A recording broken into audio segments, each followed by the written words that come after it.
cost is half.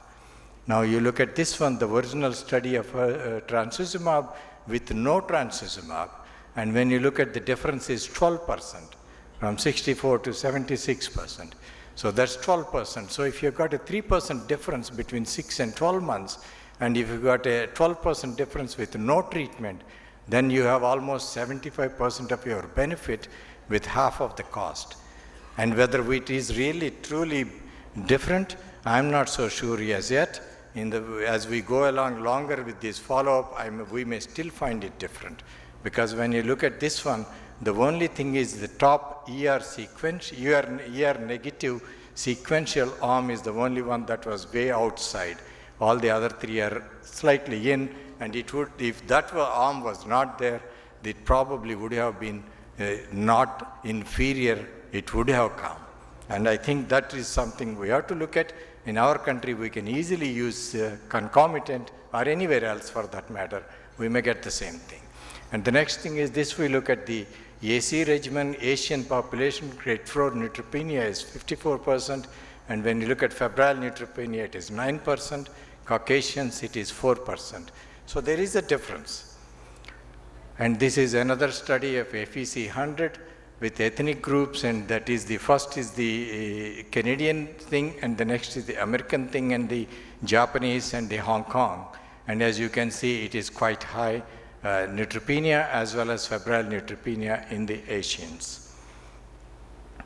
With this, if this is the thing, then when we look at the fixed oral formulations, we must be looking at much more of a toxicity, because there the body surface area is different between us and the Caucasian population.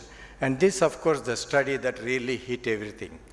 And unfortunately, in this study, this is the lung cancer where the gefitinib was used, and in the total study, and suddenly they found that there was significant number of Asian patients in that whole cohort, about 342 out of 1,600, that's about 20% plus.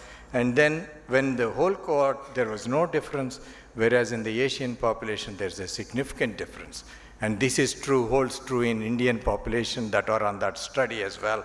About 80 patients were there on the study in Indian patients. So then there was another drug called S1 was found to be more toxic and less effective in Europeans, whereas in Japanese and the Asian countries, it is used very well. And in fact, it is being tried in much more, even in the breast cancer now. So there are differences, obviously, between Asians and the West Caucasians, and we need to look at this because most of the studies and literature is from that. So in India, to me, patients have to be often treated with lower dose and different drug schedules than from literature, rightly so, as the available infrastructure varies, availability of trained manpower varies, affordability varies to manage the toxicity, and also the availability and affordability of drug varies. So that way we have already treated all these patients in the country. We have all been treating, continue to treat, and we have already treated. What we haven't done is we didn't collect the data. When I say a trial, clinical trial, it is really a variation from the standard, and you compare with the standard and see is there a difference. That way we have done all the trials in this country. The only thing is we haven't got the data. And I think we need to collect that data, and we may probably get a very easy answers with less expense because we don't have to do it, at least to formulate some theory to prospectively look at it. This, I believe, presents a unique opportunity to study systematically whether these therapy changes make any difference in the outcomes, toxicity, and efficacy, which can be applied to define standards of care applicable to large section of Indian population. So to me, the evidence-based medicine is always been, it is important, it is necessary, and probably it came the word at a time when it is needed, but it is being taken too far long. You cannot have medicine, medicine is not mathematics, and evidence-based medicine has to be combined with experience-based medicine. The person sitting in front of you in the clinic, you make a decision with the two together, and then it is, if you collect that data, that becomes real-world data, and you collect, analyze, and that will be the evidence-based medicine for local conditions. And I made that slide a few months back, And then suddenly in December, this comes out in the evidence-based oncology, December 2015 volume. And here it says clearly, best research evidence, clinical expertise, and patient values, and that value is really economy, at least in our country, and that forms, so I put another one, EBM, and that is economy-based medicine. This is all important. And all this put together, we will get the what is local. Now coming to the few of the journals, now that the ASCO has started publishing the Journal of Global Oncology, while oncologists, the ASCO meeting, this is a comment by one of the oncologists from Nepal. While oncologists at the ASCO meeting were debating the value and affordability of new targeted drugs and immunotherapies, patients in my country were deciding whether to sell their house for the treatment of their mother's ovarian cancer with paclitaxel and carboplatin, or to accept best supportive care as first-line treatment. There would be no point in talking about bevacizumab. It would be out of the realm of consideration. The affordability of generic paclitaxel and carboplatin is what would be in question. And then there was another review done in Lancet Oncology about China, India, and Russia. And there are three broad socioeconomic groups in India, at least in that article that comes out. The upper socioeconomic is about 15%, middle socioeconomic about 30%, and financially challenged majority is about 55%. On the basis of these demographics, the World Bank classifies India as a lower middle income country.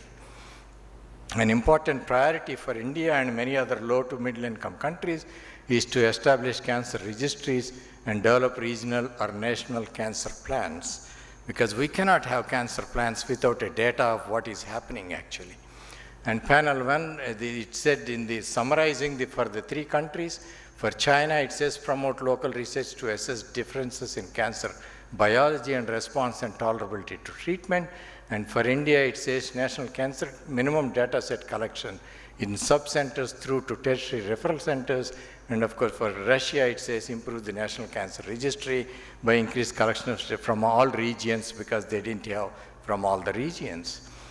And this is JCO, delivery of cancer services in resource-limited settings requires innovative approaches. For various reasons outlined here, it cannot be assumed that safety and care quality are optimal or that treatment approaches can be directly replicated from resource-rich countries to resource-constrained settings. Investing in prospectively collected data, preferably into electronic databases that remain nimble enough to change as the clinical field evolves, is essential. And development of a breast cancer treatment program in Haiti. This is from US, a collaboration with Haiti. They have done a center, and there was 2 intravenous chemotherapy regimens, or 4 to 6 cycles of docetaxel cyclophosphamide, or 4 cycles of AC followed by 4 cycles of paclitaxel, given once every 3 weeks. These regimens are standard regimens in the United States and do not require growth factor support. But let me tell you that nobody uses in the United States now Q3 weeks of paclitaxel as an adjuvant regimen. It will be used only as a weekly regimen. And for that, they say of note, dose-dense scheduling of chemotherapy is not possible in IED because of the unavailability of growth factor support, and weekly dosing with paclitaxel is impractical because of significant issues with transportation. So all these are all people have to take into consideration when we look at it. Trastuzumab is also not available because of its prohibitive cost. With all these in the background, in the last, as I said, 15 years plus, I have been working on developing something and also collecting data. And finally, we have done one software developed that is OncoCollect. And for using this, I created a trust because I felt it has to be a non-profit organization to do a work across the country. And in this, what we wanted to do, at least I made this particular about 15 fields that I feel are the common minimum we should try to collect across the country. One is the age at diagnosis, sex. This is for all cancers, not just breast. This software is for all cancers and lymphomas, not for myelomas and leukemias. And to say a second oncology consultant, somebody came for an opinion and left, you can say that. Then the site of primary, date of diagnosis, histology, and then clinical stage if you have, or the pathological stage, one of them, and surgical procedure done, radiation site, is it primary, regional nodes, etc. And then actual treatment delivered, and first systemic therapy, is it adjuvant or neoadjuvant, etc., and first line drug group, whatever it was given, and also the first recurrence pattern, which should not be difficult to fill anywhere. Surgeon can put 2 fields saying, I did surgery on this day and this is the procedure I did. And these are all drop downs. There is no typing involved at all. It is uniform across the country, and so it takes about 30 seconds for a surgeon to put the data after surgery is done. At the right on the top, you can see the status. Every time the patient walks into your clinic, it will take 20 seconds to say that the patient is alive NED, which is again drop down with alive NED, alive with disease and dead, and put the status date, which will be today in that screen, and save it. And then you pick the next patient, you go on.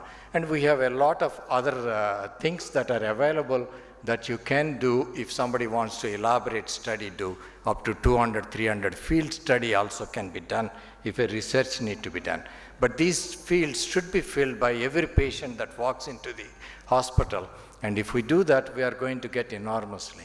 And the way it works is that we have a master database on the cloud from which updates can be pumped into the local databases, and every institution will have its own local database. And if they want to be part, like in this one, A does not want to partake with the data, that is fine. As of now, we are not compulsory. We would like everybody to come pull the data, but at the least we want everybody to collect it and look it for themselves and tell us what they find. They don't have to come and group it or pull it. And between the other 3 institutions, they can do different studies, and the trust will maintain databases on the cloud for them to download and this is owned by the trust, and it is given free of cost to all involved with treatment of cancer in India and willing to collect clinical data. And this is so far has been installed in all these institutions in the country, and they are all willing to collect, and I have to try to show them how to collect it. In the sense, not that how to teach them how to enter, but how to set it up in their routine clinical practice without wasting much time. At Apollo Chennai, we started using it regularly as of January 1, and last month we were able to put in the first month all the patients that walked in, 60% of them got their data filled, which is, I'm quite happy with it. Hopefully by April 1st, we all like the financial year. For us, it is April 1st. So if I said April 1st, we should have 100% getting into the system. And we have also in Hyderabad, Indo-American Cancer Hospital, Vizag, Homi Baba, Tata Medical Center, and Saroj Gupta Cancer Center in Calcutta, Mahavir Cancer Sansthan Patna, Rajiv Gandhi Cancer Institute in Delhi, R.K. Birla Cancer Center in Jaipur, Vedanta Institute in Ahmedabad, Tata Memorial Hospital in Bombay, and Kedwai Memorial Hospital in Bangalore, and also Kupswamy Naidu Memorial Hospital in Coimbatore. And CMC Vellore will be coming next month. So with this, the objective is to really establish a common platform for data collection in oncology for treatment and outcomes across the country, enable individuals and institutions to form groups and pool data for analysis. But more important to me is enable easy analysis of this data by both individuals and the institutions to constantly refine the treatment to suit their local conditions. It may be different in Northeast. In Patna, it may be different from in Chennai, and in, say, Rajiv Gandhi in Delhi. As already mentioned in the previous talk, that we found there is some differences in the ER positivities, etc., across the country.